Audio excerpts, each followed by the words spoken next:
Bonjour, dans cette deuxième émission consacrée à Thelonious Monk, Francis et moi allons aborder un peu l'œuvre du pianiste à travers sa discographie et ses enregistrements. Mais avant de commencer, je pense qu'on va interpréter, enfin Francis va interpréter un thème qui est aux allures bebop un petit peu et dont le titre est comme souvent chez Monk un jeu de mots. Hein. C'est I mean you, hein, qui signifie je veux dire toi, I mean you, mais Mhm. qui veut aussi dire I am in you. Je suis dans toi. Ah Donc oui. il aimait bien ces jeux de mots dans ses Ouais. titres, et là, bon, bah, ça le confirme. Donc laissons Francis interpréter ce très beau thème.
Ben, merci. Je pense que c'est une bonne introduction pour la suite, puisque jusqu'en 47, Monk n'a toujours pas de maison de disques. Hein. Et en fait, les premières traces discographiques connues de Monk, on les doit à un jeune ingénieur du son passionné par la musique de jazz et qui fréquentait le Mintons, hein, qui s'appelle Jerry Newman. Et Jerry Newman avait pris l'habitude d'aller au Mintons avec son magnétophone et il enregistrait les concerts. Et donc, il avait enregistré des concerts de Monk. Mais en fait, le premier enregistrement officiel, c'est Monk avec Coleman Hawkins, donc en 1944. Puis finalement, c'est à 30 ans que Monk va finalement signer un contrat avec la célèbre firme Blue Note, hein, et ça c'est en 1947. Alors, un petit arrêt sur Blue Note. En fait, c'est un label quand même emblématique dans le jazz, hein, Blue Note, puisqu'il y a eu tous Bien les grands sûr, du ouais. jazz, ils sont passés hein, chez Blue Note. Et il a été créé par Alfred Lyon, hein, qui en fait avait entendu au Carnegie Hall Mid-Lux Lewis, le pianiste, un peu boogie, stride. Et en fait, en l'entendant, il s'était dit, il faut que je crée absolument un label pour enregistrer ce pianiste fabuleux. Et donc, c'est comme ça qu'il avait créé ce label qui va devenir une référence dans les enregistrements de jazz. Et la première séance avec Monk va avoir lieu le 15 octobre 1947. En fait, Monk a été introduit auprès de Alfred Lyon par Ike Quebec, hein, le saxophoniste. Et c'est grâce à Ike Quebec qu'il va faire ce premier enregistrement en sextet. Alors, on retrouvera dans cet enregistrement le batteur Art Blakey, hein, on en a déjà parlé lors de la précédente émission, qui jouera aussi dans la dernière séance d'enregistrement en 1971. Malheureusement, à ce moment-là, il y a l'association des musiciens qui se met en grève et Blue Note ne peut pas vendre les disques qui viennent d'enregistrer. Il faut alors attendre 1949 pour que Blue Note puisse sortir les disques qu'il avait enregistrés avec Monk. Hein. Ouais. Donc du coup, évidemment, les disques de Blue Note ne vont pas être un succès. Et pourtant, Lauren Lyon, qui était la femme de Alfred Lyon, hein, le patron du label avec Frank Wolf, va faire tout ce qu'elle peut pour pouvoir vendre les disques de Monk et même faire du commercial, des promotions. C'est elle qui va, notamment, celle qui va inventer le slogan qui était le grand prêtre du bebop. Ce qui est un slogan un peu mal trouvé parce que finalement c'est le grand prêtre du bebop, mais il ne va jamais en bénéficier d'avoir été le grand prêtre du bebop. Alors on va dire qu'un des tournants peut-être pour Monk, ça va être dans les années 50, il y a une petite révolution qui se fait dans le monde de l'enregistrement.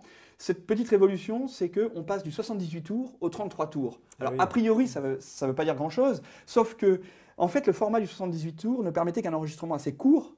Et c'est une des raisons pour lesquelles les premiers enregistrements étaient en général les 4x8, les 32, les fameuses 32 mesures. Hein, et c'était donc assez court, et d'où le format en AABA, qui était le format classique des standards de jazz. Et le 78 tours va permettre à Monk, même s'il ne crée pas forcément des structures qui sortent forcément de ce cadre, hein, bon, il fait souvent des répétitions de thèmes, on en reparlera dans la dernière émission, mais Monk, lui, dans ses improvisations, va pouvoir faire ce qu'il adore, c'est-à-dire laisser de l'espace à ses notes, hein, gérer son temps, et ça il adore ça, avoir du temps pour jouer. Bon, alors cela dit, en 1953 il fait une dernière séance avec Blue Note, et c'est Bob Weinstock qui était le patron de Prestige qui embauche Monk, hein, donc ça c'est les années Prestige. Alors Monk va y rester que 2 ans, parce qu'en fait les relations avec Bob Weinstock sont un peu compliquées, hein. Il faut savoir que Bob Weinstock c'est quand même un homme d'affaires, hein, donc parfois il y a eu un peu des étincelles avec Monk. D'ailleurs Monk par la suite refusera d'enregistrer un concert avec John Coltrane parce que Coltrane a signé avec Prestige, et donc Monk, comme il est sorti de Prestige et qu'il ne s'était pas entendu avec Weinstock, refusera qu'on enregistre ce concert, hein. Mais il va enregistrer quand même avec Prestige 7 disques, hein. 7 séances d'enregistrement, pardon, et 2 disques sous son nom. Puis après, il va faire aussi 2 disques, une séance avec Miles Davis et puis une séance aussi avec Sonny Rollins. Donc, par exemple, on voit là, il y a une réédition, hein, des disques de Thelonious Monk pour Prestige. Hein. Il y en aura avec Coleman Hawkins, il y en aura aussi avec Sonny Rollins, il y en a avec Bax, hein, c'est-à-dire Milt Jackson, le vibraphoniste. Hein, donc voilà. Donc il va faire ces enregistrements pour Prestige. Alors, une séance d'enregistrement avec Monk, c'est quand même toute une histoire, hein, parce que Monk arrive souvent en retard, il prévient pas les autres musiciens, parfois même il arrive tellement tard que les autres musiciens ont tout remballé pour partir, il prévient pas les morceaux qu'il va jouer, donc les musiciens débarquent. En plus de ça, il supporte pas d'avoir des directeurs artistiques, il gère toutes les séances d'enregistrement de A à Z. Donc du coup, c'est vrai que c'est assez compliqué d'enregistrer avec Monk. Une autre particularité, ces morceaux ils ne portent pas tellement de titres. Donc pour Prestige, par exemple, Bob Weinstock avait demandé à Ira Gitler, qui était un producteur, un directeur un peu artistique quand même, un critique aussi, d'organiser une séance d'enregistrement. Et quand Monk joue son premier morceau, Ira Gitler lui dit comment on va l'appeler ce morceau Thelonious. Thelonious réfléchit, probablement il touche sa barbiche. Bon, let's call this. Et il s'arrête. Let's call this, c'est appelons-le. Puis il s'arrête et réfléchit. Ira Gitler prendra le titre Let's Call This. C'est comme ça que ça s'appelle. Puis au deuxième morceau, il lui repose la même question. Et Monk, à nouveau, dit Think of one. Ça veut dire réfléchis toi-même à un titre. Il prendra Think of one. Et ça deviendra le titre. Et comme pour le dernier, qui était un morceau un peu plus long, il ne trouvait pas de titre, finalement, Ira Gitler l'appellera, et qui est un thème qui sera assez connu, Friday the 13th, parce que c'était un vendredi 13 que ça a été enregistré. Donc voilà comment un peu on donnait les titres aux morceaux de Monk. J'aurais pu aussi citer un autre morceau, mais c'était à l'époque de Blue Note, où quand on lui avait demandé le titre, il n'avait pas envie de répondre, parce qu'il était assez bougon, Monk. Hein, et puis il avait fait... et le titre du morceau c'est Oomph. Donc, comme quoi, il y a quand même des petites choses qui se passaient avec Monk. Bon. Alors, on l'a déjà dit, en 54, c'est la fameuse session avec Rollins et Davis. Et puis, ce sont les dernières pour Prestige, parce que décidément, le courant ne passe pas avec Wayne Stock et Monk décide de partir. Hein. Et pourtant, à cette époque-là, Monk, il a donné déjà de nombreux morceaux, des quasi-standards pour la plupart des jazzmen, et il n'est toujours pas connu. Hein. Et donc, par exemple, il y a un morceau que je trouve extrêmement moderne et qui rappelle un peu Epistrophe par certains côtés, et qui est Well You Needn't. Ah oui, donc c'est un morceau qui a été composé en 44. Hein. Il y a notamment, je crois, une progression harmonique qui est bon, enfin, tu vas nous montrer ça, mais qui est assez ardue, hein, et qui est assez. Pourtant, elle paraît simple à première vue. Et d'ailleurs, c'est ce qui caractérise un peu la musique de Monk. Hein. En fait, elle est simplement complexe ou simplement compliquée, ou à l'inverse, quoi. D'une simplicité complexe, je sais pas. Mais c'est à la fois un mélange des deux. Donc, on va t'écouter nous jouer Well You Needn't. Merci.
Merci pour cette fabuleuse interprétation de Well You Needn't. Donc, ça nous fait une transition pour l'année 54 où Monk va quitter Prestige. Juste avant de quitter Prestige, il fait un voyage en France et il va enregistrer Portrait of an Hermit, qui a été appelé comme ça, et qui est en fait le fameux piano solo, hein, qui a été publié par Vogue et qu'on doit donc entre autres à Henri Renaud, hein, le pianiste français. Et c'est un disque vraiment extraordinaire. Donc, et à cette époque-là, Monk, finalement, il avait été interviewé un peu plus tôt par Orrin Kipnews, qui était un journaliste qui écrivait des notes de pochette, qui était producteur, et qui entre-temps était rentré chez Riverside, qui est aussi une maison de disques. Et en fait, le courant était bien passé entre les deux hommes. Donc Orrin Kipnews, comme il a entendu parler des problèmes entre Bob Weinstock et Monk, va aller voir le patron de Prestige, et il va dire à Weinstock, bon ben ok, je voudrais signer Monk. Et Weinstock va lui répondre, d'accord, mais dans ce cas, tu payes l'ardoise de Monk. Et alors, Kipnews commence à avoir un peu peur, parce qu'il se dit, mince, quelle ardoise Monk a laissé chez Prestige. Et en fait, l'autre lui annonce le prix, 108,27 $. Et donc, comme transfert, les footballeurs aujourd'hui, oui. Plus. Mais donc, Monk passe chez Riverside pour 108 $. Et d'ailleurs, je crois qu'on a toujours dit que Kipnews, pour l'histoire, avait gardé encadré le chèque dans son bureau parce qu'il avait réussi à se payer Monk pour 108 $. Et en fait, Kipnews va avoir beaucoup de flair. Premièrement, il crée un label qui s'appelle Contemporary, et ce label, il le crée, et c'est Monk qui en a qui va faire le premier enregistrement pour ce label. Ensuite, il va demander à Monk d'enregistrer des thèmes de Duke Ellington, donc c'est ce fameux disque, qui avec une belle couverture du douanier Rousseau. Et là aussi, ça a été une particularité de Orrin Kipnews. Toutes ces pochettes vont toujours être originales. Donc là, alors cette pochette, en fait, elle est postérieure à l'enregistrement du disque parce qu'il l'a mise qu'en 58. Mais bon, ce disque est très important parce que c'est des musiques de Duke Ellington, comme on l'a dit. Et pour enregistrer avec Monk, il fait appel au célèbre contrebassiste Oscar Pettiford, qui était un bassiste moderne et excellentissime. Et puis à aussi Kenny Clarke, donc à la batterie, qui a été un grand ami de Thelonious Monk. Alors, à titre d'exemple, on peut aussi montrer deux autres pochettes amusantes qu'avait fait. Il y a le timbre, le fameux timbre pour la séance de Unique. Et puis il y a pour le Monk's Music, il est dans une charrette, en fait la charrette de son fils. Ah oui, ça c'est beau. Il s'est mis dans la charrette de son fils pour l'enregistrement. Donc voilà. Et l'autre fait important de cette époque, c'est que Orrin Kipnews va laisser les bandes tourner. Il enregistre tout. Et puis il va réussir aussi à convaincre Monk d'enregistrer des concerts. Parce que Monk, jusqu'à présent, aimait bien le studio, mais n'aimait pas qu'on enregistre ses concerts. Donc, bon, en marge, il va faire un petit enregistrement qui est un peu important avec Gigi Grice pour un petit label chez Signal à l'époque. Pourquoi c'est important? Parce qu'en fait, il va y rencontrer quelqu'un qui va devenir son impresario, qui est Harry Colomby, qui est le frère du patron du label Signal. C'est pour ça que je le signale en passant. Mais en fait, c'est en 1956, donc le troisième disque pour la firme, qui s'appelle Brilliant Corner, que Monk va vraiment connaître son succès, comme on l'a déjà dit lors de notre dernière émission.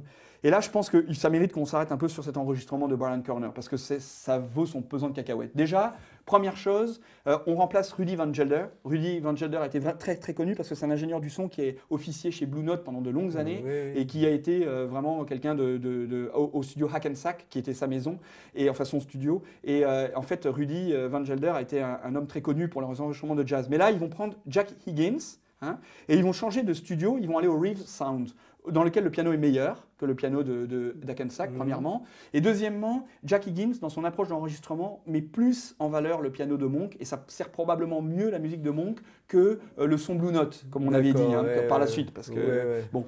Et donc, comme d'habitude, Monk arrive, il n'annonce pas les morceaux, donc ils se mettent sur Brilliant Corner, et très vite, alors que Monk avait l'habitude d'enregistrer très rapidement, une prise et puis on arrêtait. Et puis si ça passait pas, il passait à autre chose. Il n'aimait pas faire des... Là, ils vont devoir faire plus de 20 prises du morceau, parce qu'en fait, ils n'arrivent pas à bout de ce morceau. Alors Laurent De Wilde, dans son bouquin, explique un peu que la problématique, bon, tu peux le confirmer, c'est que de ce morceau, bon maintenant, aujourd'hui, je crois que c'est passé dans les mœurs, mais à l'époque, c'était un peu nouveau.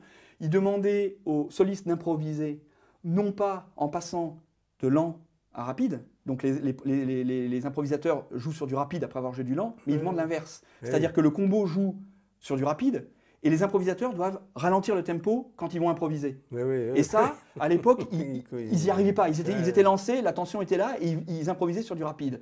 Alors bon, aussi, il y a Art Blakey et Sonny Rollins qui s'en sortent très bien. Par contre, Oscar Pettiford se dispute avec Monk pendant la séance d'enregistrement. D'ailleurs, ce sera la dernière séance qu'ils feront ensemble et jamais plus les deux hommes ne se parleront et joueront ensemble. Il y avait Henry, qui était le saxophoniste alto qui avait été pris, qui qui n'arrive absolument pas à jouer lors de cette séance d'enregistrement, à tel point que Monk lui dit, bon écoute, j'arrête de jouer derrière toi, et il se croise les bras pendant que l'autre fait ses solos. D'ailleurs, il ne viendra pas à la deuxième séance, hein, et il enverra Clark Terry, le trompettiste, pour jouer. Oscar Pettiford ne viendra pas non plus à la deuxième séance, c'est Paul Chambers qui le remplacera. Donc la séance commence à partir dans tous les sens. Une bérésina complète. Sans compter que Monk, il voit un Célestat, un peu comme on voit le Fender Rhodes là, et il se dit, tiens, je vais interpréter Panonica avec le Célestat. Alors, il met le Célestat, et ça se faisait pas à l'époque, il met le Célestat perpendiculaire au piano, et d'une main, il joue du Célestat et de l'autre du piano. Alors, il n'y avait que Mid Lux Lewis qui l'avait fait un peu, mais ça se faisait pas à l'époque. Donc, déjà, on entend le son du Célestat sur Panonica, et Max Roach qui était là, hein, et qui jouait. Ah, c'était Art Blakey, je me suis trompé tout à l'heure, je vous dis Art Blakey, mais c'était Max Roach qui était le batteur de la séance et qui n'avait pas trop de problème. Lui, il voit des timbales dans un coin et il se dit ah bah tiens, mais moi je vais jouer sur Bemsha Swing, bah, je vais jouer des timbales moi. Donc il remplace la batterie par des timbales, enfin bon, tout passait sur… C'était inventif. Oh, c'était inventif pour l'époque, c'est vrai, mais c'est vrai que la séance se passe à la Monk, quoi. Un peu fou, un peu bizarre dans tous les sens. Et à la fin, comme il manquait un peu de temps pour finir le disque, bah, il joue en solo, I Surrender a Dear, donc son très beau thème. Donc voilà un peu pour décrire une séance d'enregistrement typiquement monkienne.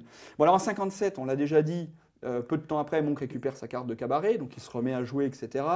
Il enregistre encore 2 grands disques pour Riverside, qui sont notamment le Five Monk by Five, et puis un très très beau Alone in San Francisco, où il joue tout seul. Mais après, en fait, les relations entre Monk et Bill Grauer, qui était devenu le patron de Riverside, se dégradent. Et là encore, Monk arrête. Et en 61, en fait, Monk sort de Riverside. Et là, 1961, Monk va rejoindre une major. Première fois, parce que là, c'était pour l'instant des petits labels. Il rejoint Columbia. Columbia, il faut savoir qu'il y a eu Miles qui était dedans, entre autres. C'est quand même une des grosses maisons des gros labels. Et c'est Théo Macero, qui est connu, parce qu'après il a beaucoup collaboré avec Miles Davis, qui va être son producteur. Bon alors là, chez Columbia, c'est un peu particulier, parce qu'il va sortir toujours des disques. Donc par exemple, là, on a cet exemple de Straight No Chaser ou Monk's Blues, hein, qui sont 2 titres qui ont été sortis. Bon, dans les 2 cas, c'est des disques qui sont en quartet, hein, que je ne me trompe pas. Oui, c'est des disques en quartet. Et en fait, c'est pas dans Monk's Blues. Bon, ok, donc les voilà. Donc en fait, dans ces 2 disques, et dans tous les disques d'ailleurs de cette époque avec Columbia, la particularité, c'est que Columbia, il n'y a pas vraiment de direction artistique, ou il n'y a pas même vraiment de guide. On laisse Monk faire ce qu'il veut, on laisse tourner les bandes, il n'y a pas de nouvelles compositions, hein, il n'y a pas tellement de nouvelles compositions qui sont amenées. Mais il y a des beaux disques, hein, les disques sont toujours très très appréciés du public, comme Criss Cross, on a vu Straight No Chaser, Monk's Blue, mais cette pseudo-routine va finir par avoir un petit goût amer. Et l'apogée de ce goût amer, c'est cet album, hein, qui s'appelle Undercurrent, qui est un album assez connu parce que la pochette est assez rigolote aussi. On voit Monk dans un Capharnaüm qui imite les forces françaises libres. Et en fait, cet album, il porte même une mitraillette sur le dos. Bon, et ça, en fait, ce serait en fait une. Et je me souviens que sur la pochette originale, il y avait même un officier prisonnier. Il y a un officier prisonnier, il est là. Il est ici, ligoté sur une chaise. Donc c'est complètement fou et ça représente bien Monk. Et en fait, c'est probablement un hommage à Panonica, parce que Panonica de Königswarter, pendant la guerre, elle avait été résistante. Elle avait été très active dans la résistance française. Et Monk, d'ailleurs, aimait beaucoup les symboles de la résistance française, puisqu'il avait un pins qui portait sur son béret, là, qui était un pin des forces françaises libres. Donc, et en fait, pourquoi c'est ironique? Parce qu'en fait, pour cet album, qui est un album par ailleurs excellent, notamment il y a une version chantée de Jon Hendricks, que moi personnellement j'aime beaucoup, dans In Walked Bud, un thème que tu nous joueras. Ce disque est très beau, mais en fait il va avoir un prix, mais un prix pour quoi? Pas pour la musique, pour la pochette. Ah oui.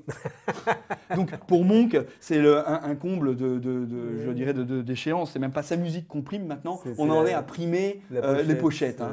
Donc en fait, après un dernier enregistrement qui est complètement raté, entre guillemets, hein, parce que c'est avec un orchestre sirupeux, arrangé pourtant par Oliver Nelson, qui est un bon arrangeur, mais qui ne convient pas à la musique de Monk. Finalement, ce sera le dernier enregistrement pour Columbia et c'en est fini des collaborations avec Monk. Et d'ailleurs, c'en est fini pour les enregistrements. En fait, le dernier enregistrement réel pour un label, hein. Bon, il avait enregistré pour Atlantic épisodiquement, mais pas sous son nom. Mais le dernier qui va le faire, c'est la fameuse séance de 1971. Il a été en tournée avec les Giants of Jazz, hein, on en a déjà parlé, hein, ce fameux groupe de All-Star. Et il y a Alan Bates, qui était le patron de Black Lion, un label anglais, qui propose à Monk un enregistrement en trio avec Al McKibben, hein, le contrebassiste avec qui Monk avait déjà enregistré dans le passé, qui était un contrebassiste bebop excellent, et avec le fameux Art Blakey, hein, qui avait été aussi dans l'enregistrement des premiers temps. Et là, ils vont faire un superbe enregistrement en trio. C'était le 15 novembre 1971 et ce sera son dernier enregistrement. Alors, d'ailleurs, tu vas nous interpréter maintenant Introspection, hein, qui est un thème, en fait, un thème que Nellie Monk adorait. Et en fait, elle rêvait qu'en trio, il l'enregistre avec Alan Bates, mais Monk était de mauvaise humeur pendant cet enregistrement avec Alan Bates, et finalement Art Blakey, à force de persuasion, va convaincre Monk d'enregistrer Introspection pour sa femme, hein, pour Nellie, et en fait, ce titre en fait est un peu prémonitoire aussi, et c'est bizarre que Nellie ait demandé que Monk enregistre ce titre, parce que Introspection, et à partir de là, Monk va effectivement rentrer dans lui. Donc tu vas nous faire cette interprétation de ce très beau, magnifique thème moderne. Allons-y. Et ainsi s'achève d'ailleurs la deuxième émission. La deuxième émission. Voilà. Et merci encore.